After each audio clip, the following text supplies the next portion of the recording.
Hapon. Oo, kanina. Okay na po siguro.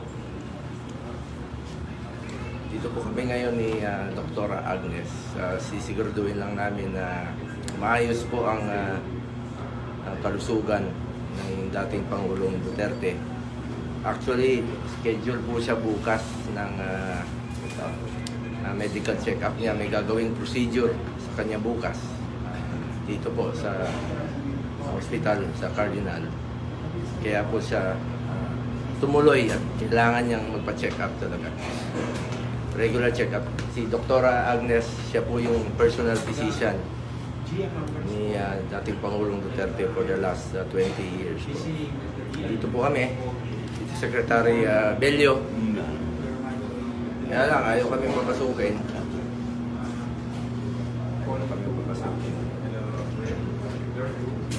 Alam niyo, nakakalungkot. Sabi ko nga sa mga pulis,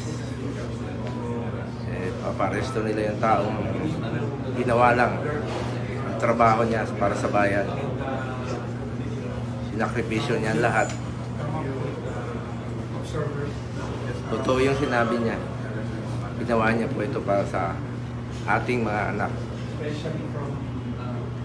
Tayo na natin. Hindi kami makapasok. Pinagbawalan kami pumasok. Kinansel lahat yung pass namin.